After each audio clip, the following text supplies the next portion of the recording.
Good morning, children. Assalamu alaikum. How are you all? Welcome back, 10th children, to our online class. Today is 18 December 2020. Our lesson coordination. This is a lengthy lesson. We'll see the fifth part of this lesson.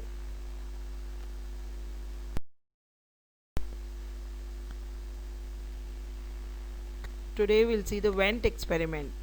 Last time we saw about the hormones, auxins. We were seeing phytohormones and all. We'll continue with the same topic, but the other experiment of it is the experiment is by which scientist Fritz Wendt first isolated the hormone by placing several coleoptile tips on the blocks of agar. Auxin molecules diffused into agar, and Wendt was able to stimulate growth. So agar wheels auxin molecules diffuse into the agar, and Wendt was able to stimulate growth in the decapitated shoots by placing the auxins containing agar onto the cut ends of the shoot. Fritz Walmont Wendt is a scientist who was born in May 18, 1903 and expired on May 1st, 1990, was a Dutch biologist whose 1928 experiment was demonstrated the existence of auxin in the plants. If the apex of the shoot means stem in simple words, is removed by browsing animal or a scientist, the auxin is no longer produced. It will not grow again in the body. Why? This will cause the lateral buds to break their dormancy and begin to grow. In effect, the plant becomes bushier. When a gardener trims a hedge, they are applying apical dominance. What did Charles Darwin say about this discovery in late 1870s? Charles Darwin and his son Francis were one of the earliest scientists who studied phototropism, the growth of stems and the leaves towards the light. We did this in the last class, isn't it? The detail of it. Darwin just continued a little bit about it by studying that coleoptiles, the protective sheath around the embryonic shoot in grass seeds of canary shoot. The experiment on growing seedlings showed that the plants grow towards the light in response to a signal generated in the tip of the coleoptile. This signal, a hormone now known as auxin, moved towards the dark side of the plant to stimulate faster growth of that side, causing the plant to curve towards the light. As we see in the experiment, it will be more clear that all the phases of the seeds and the plants, the round up you can check it, illuminated side of the coleoptile, shaded side of the coleoptile, the epidermal cells, light, how the sunlight falls on the seedling. It is not a plant completely, it is not a seed, it is growing. How it controls it. When the tip is removed, what happens in the second stage? When the tip is covered by opaque cap, what happens in the third stage? Next is the fourth stage, tip covered by transparent cap. First it was opaque cap, then it was transparent cap. Next, base covered by opaque shield. In the middle, that cap is kept. Next, tip separated by gelatin block. Last, but tip separated by the mica. Who were the scientists? Darwin. Charles started it, and Darwin continued it, and Boyce understood with the diagram. What did F.W. Wendt? Isolation of avardins from tips of coleoptiles of oat seedlings is based upon Avena coleoptile curvature test. This is the experiment. This experiment was devised by F.W. Wendt in 1926. It is based on quick polar transport of auxin. Auxin is a hormone, growth hormone in a plant, downward in Avena coleoptile.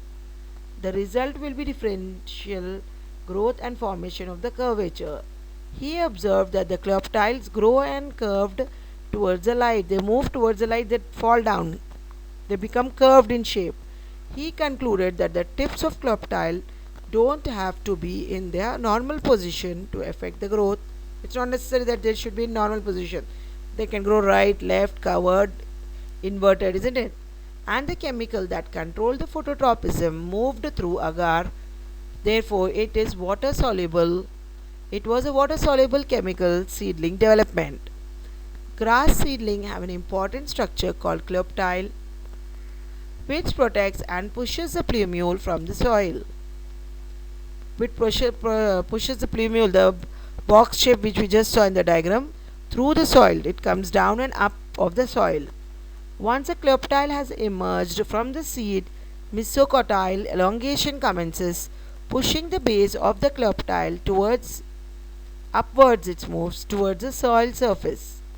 Darwin correctly concluded that the plants are able to see light using the tips of the plant shoots rather than through the.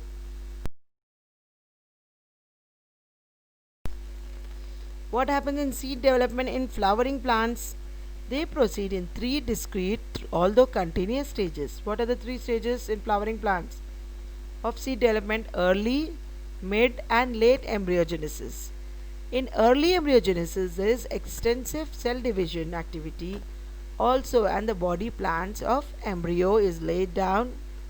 Then the endosperm development starts. It begins. We know that the seeds need optimal amount of water, oxygen, temperature, and light to germinate. Isn't it? Every seed to germinate. Being science student till now from 5th, 6th, we all know that what classes we have been continuously studying, that water, light, oxygen, temperature is necessary. The soil, the manure, isn't it? When the seeds grows, a small root begins to grow downward and shoot stem grows upward. Right, children? When the shoot hits the surface, a plant is called sprout, a little one. Sprout, S-P-R-O-U-T. The sprout uses water and nutrients from the soil along with the sunlight and air to grow and change into a seedling. Got it, children? From humans, the progression is infant. How do we grow, human beings? We are infant in our babies, isn't it? In our parents, grandparents' arms. Then we become toddler. Toddler means a little youngster who crawls on the ground, isn't it? Crawling 4 months or to 8 months or 1 year. Then we become school going children, isn't it? Primary. Then we become adolescent, middle school to high school children. Then you become young adults, you come in colleges. Then middle age adults, you'll get married, and senior citizens like your grandparents, retiring from life and taking rest. These are the stages of life, the progression of life in human beings. Same way in the seeds also, there is a small seed under the water, under the ground. Then it is watered and given water, sunlight, oxygen, and temperature to germinate. The small root grows inside the soil, and the shoot is a little, we can see it. That is a sprout. If we put more water, air, and sunlight, it gets nutrients properly, then it becomes a plant, isn't it? Herb, then shrub, then a big tree. Got it, ma? While plants grow from seed to sprout, as we saw, then it comes to vegetative part, then budding, then these are the stages of life. If a stem can survive long enough on a seedling to develop a new node, then yes. But a seedling isn't going to survive that long without leaves, isn't it? Leaves are also important. We saw it for photosynthesis. Chloroplast is present on leaves. They are green in color, isn't it? The cotyledon has probably used up what little energy it was able to provide for the development of the original leaves. Seeds need oxygen so that they can produce energy for germination and growth. The embryo gets energy by breaking down its food stores.